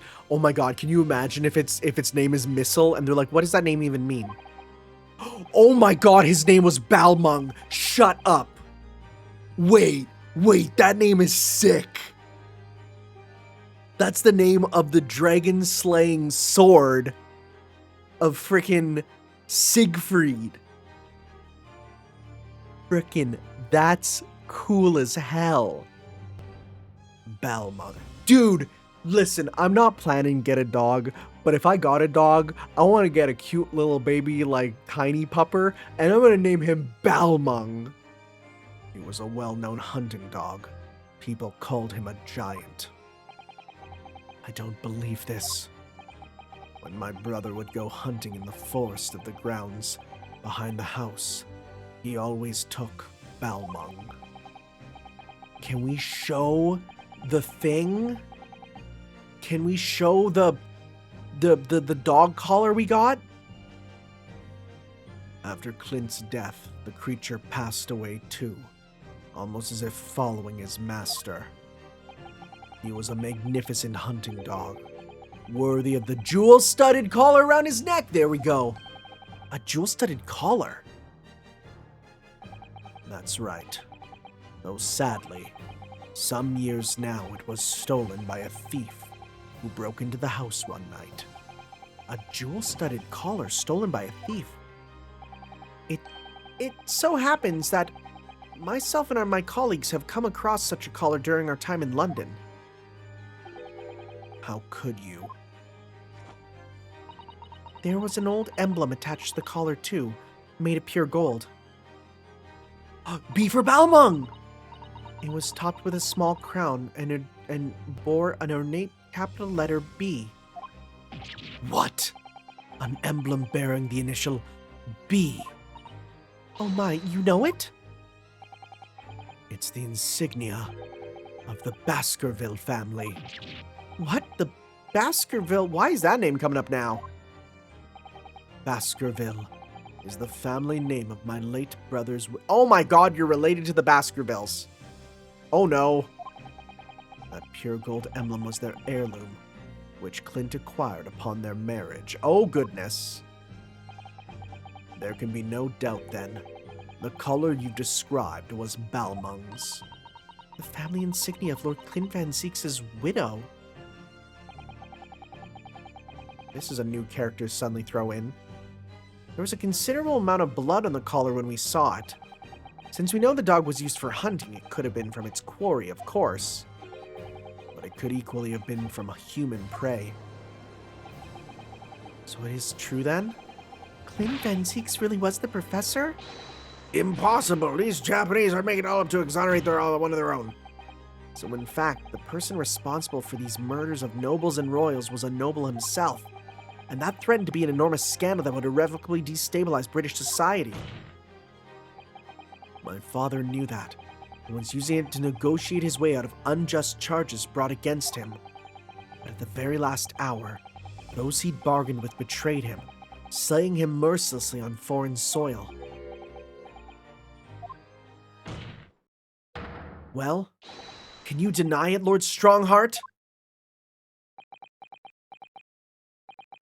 10 years have passed, and still now the 6 million inhabitants of our great capital rest easy believing that justice was a... That sounds like a Soul Calibur quote, right? 10 years have passed, and still now the 6 million inhabitants of our great capital rest easy believing that justice was done. Round 1. Fight, right? It's a little long.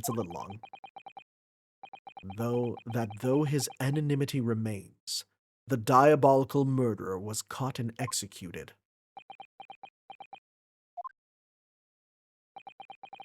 Very well then.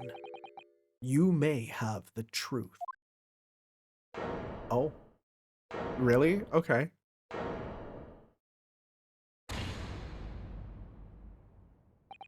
Tell me then. Tell me what Clint really was. Lord Clint van Zieks was too pure of heart. When he became a prosecutor and went in pursuit of the black roots of crime, he drove himself into a corner. He came to the uncomfortable realization that to fight the most fiendish of criminals requires one to become even more fiendish oneself. He was Batman.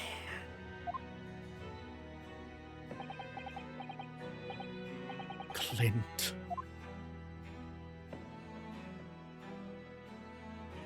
Are we getting a to be continued? Nope. The 19th century was a truly miraculous 100 years for Great Britain, and indeed the whole world. New industry, new technology, child labor, and with the birth of the Metropolitan Police Force, new law and order. But these dazzling new developments meant even deeper shadows were cast on society. Water sullied by... we're doing it! Okay. Water sullied by factories. Air thick with noxious fumes and crime. Growing daily to fill the darkness. Lord Clint van Zieks made it his mission to combat that darkness. But as time went on, it slowly ate at his soul, until eventually he was consumed. It's ironic, really, and somewhat surprising, that the truth has once again been unearthed by a Japanese. What can we say? They're just able to figure it out themselves. They're pretty smart people. Once again, what do you mean? 10 years ago, your father, Genshin Asogi, turned up at my office one night. Oh, were you like, hey, I think he's doing it, and then got killed? The professor. Yes, beyond all shadow of doubt. You must issue a warrant to search his home at once. Don't be absurd. The man comes from one of our country's most illustrious families. He's a paragon of justice here in the capital. Yes, that's the point. That's why none of you British can see it. He's using his noble status as a diversion, whilst he commits these atrocious crimes behind the scenes. Do you have evidence? Nothing definitive as yet, but he keeps an enormous savage hound on the estate. We need the full support of the judiciary for this. We're up against a member of the aristocracy. So a large family estate has a fierce guard dog. You should know that's commonplace here in Britain. I'm sorry, but I can't possibly put Scotland Yard into this based on the tenuous accusation of a visiting student.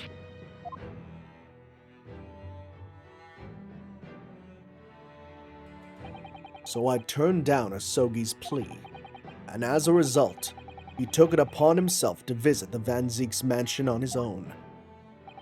We can only imagine now what happened between the two men.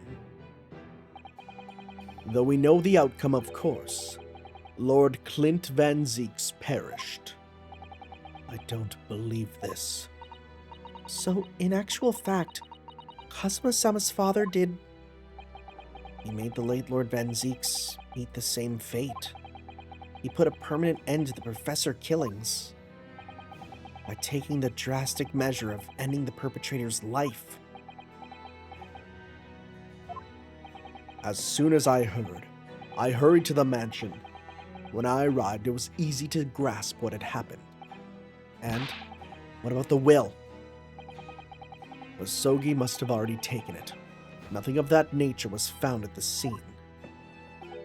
We had no idea of the existence of such a document at that time.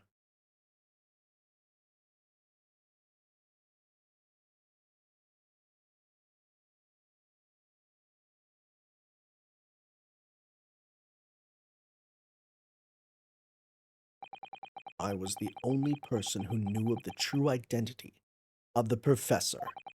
So, I resolved to keep it a secret, and to guard the secret to the bitter end.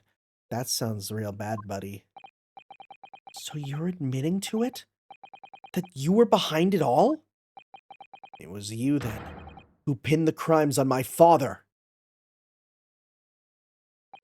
I did what needed to be done in order to protect the law and order of the British Empire. Dude's announcing this to everyone. Even if that meant employing an unforgivable ruse. And it was you who arranged his fabricated evidence. I ordered that detective to take care of it, whilst keeping the truth from him, naturally. Gregson? Obviously, he opposed me at first. Are you off your rocker? We can't do something like that. There's no question that it was Asogi who murdered Lord Van Zieks. The house staff have made statements that they saw the man running from the mansion that night. Yes, well, I've no doubt it was that Japanese fella. But we haven't got a shred of conclusive evidence against that man.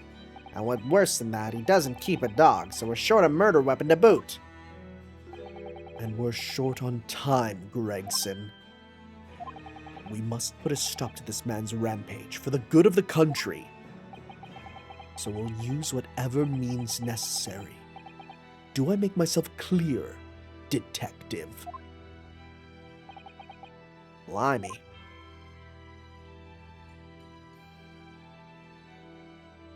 So that night 10 years ago, when I was attacked by those thugs in the back streets, and Genshin's ring was taken, that was him, was it? That was Gregson and some hired help? The detective handed the stolen ring to Dr. Wilson, who feigned its discovery from the victim's stomach during that autopsy. And in light of the decisive evidence, Mr. Asogi was found guilty of the charges brought against him. However, behind the scenes, he had actually already struck a deal with his accusers, in which he agreed to silently accept the charges. But I just don't believe that part. As far as I knew the man, my father despised such underhand dealings. It was extremely easy to make him comply. You see, he had one crippling weakness. A son? What weakness? Isn't it obvious? You, Cosma. So you were gonna kill his son? Me? Oh my god. Perhaps you have no desire to return to your homeland, Asogi. What? Though I hear you have a 14-year-old son. Agree to cooperate and accept your guilt without contention. Then you will see Japan and your son again. You are so evil. You scoundrel. Whether you choose wisely or not, it will be a closed trial by order of Her Majesty. So whatever rash claims you might make in court, we'll have no trouble in stifling them. There's only one outcome for you, Asogi. The gallows. Don't forget that I still have a weapon at my disposal. A document revealing a truth that I know you're desperate to keep hidden. Yes, it hadn't escaped my mind, which is the only reason I'm willing to bargain with you. I only want to protect this country's law and order, you understand. So, what's it to be, Asogi?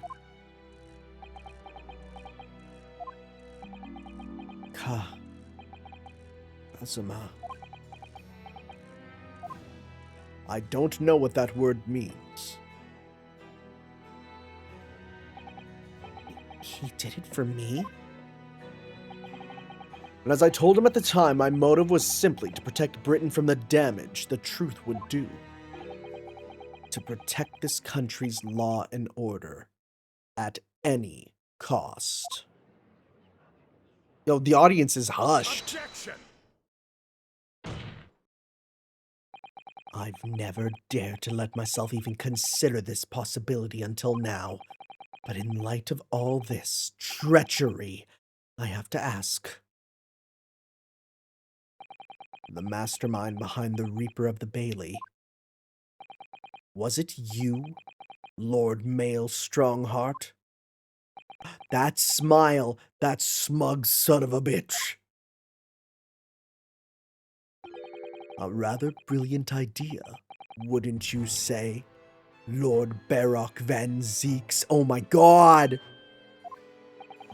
That the spirit of your late brother, the paragon of justice, should return to reap justice for his sibling. Literally taking a killer and turning him into, like, a tale. Oh my god. Could there be a more appetizing tale for London's masses, I ask you? What brazen... I knew that you'd play the part to perfection, but your role really wasn't that of some embodiment of death. No, you were London's guardian angel, so I kinda called this. An angel with bloody hands? I think not. Yeah, that'd be like Charlotte Corday. Those who had cooperated with me were already only too happy to participate in my plan. Inspector Gregson, Dr. Wilson, my minions. So this is where they were at this point in time. Yeah, you know, before Gru and before, you know, they weren't helping Hitler, let me tell you that, but they helped out Lord Stronghart. My minion. Sorry, that horrible mental image. Oh my god, I want to kill myself. My minions worked tirelessly to ensure that the finger of guilt would never come to rest on you. It's all thanks to them that you were exalted as the demigod the Reaper became. When Dr. Wilson left Britain 4 years ago, and he was invited to work in Japan. That's right. So I had to employ the services of his young protege after that. Dr. Courtney Scythe. Dr. Scythe? So what with the execution of the professor and the subsequent reign of the Reaper of the Bailey, I've successfully safeguarded law and order in our mighty capital for the past decade. That is everything. So like,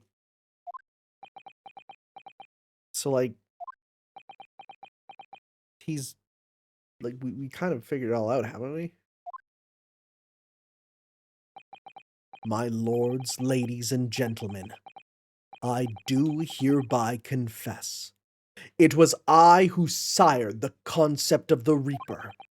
However, let me say in my defense, it was all for the preservation of law and order against the entire empire. Lord Stronghart did it? An unforgivable collection of crimes, but still, all those who died at the Reaper's hands were rotten to the core anyway. It was all in aid of keeping London safe.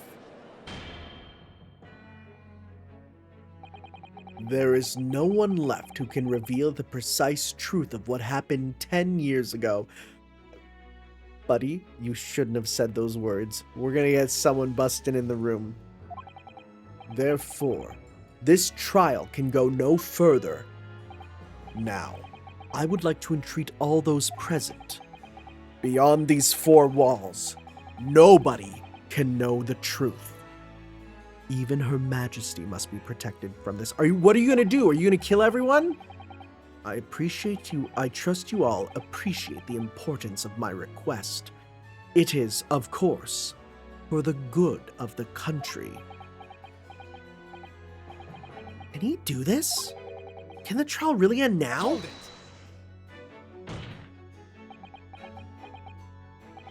I have one last question. For the accused, Lord van Zieks. What? Of course, I know that you're a highly accomplished prosecutor. So I find it hard to believe that you didn't have any doubts at all. That you never suspected your older brother. Yes. Same thought occurred to me.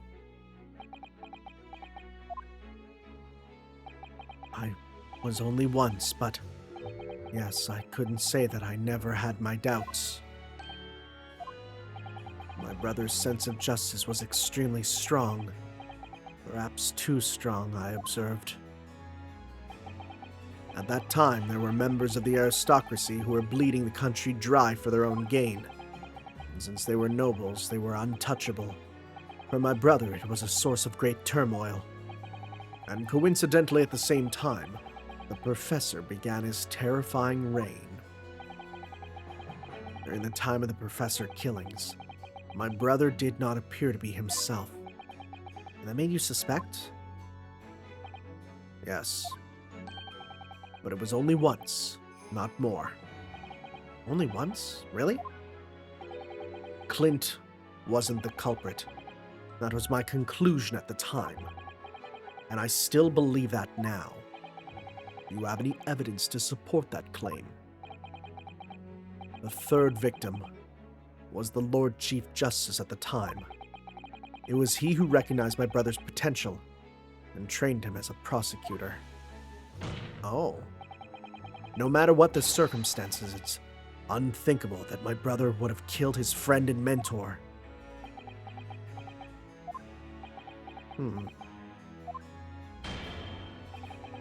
That will do. Neither Clint van Zieks nor Genshin Asogi still walk this earth.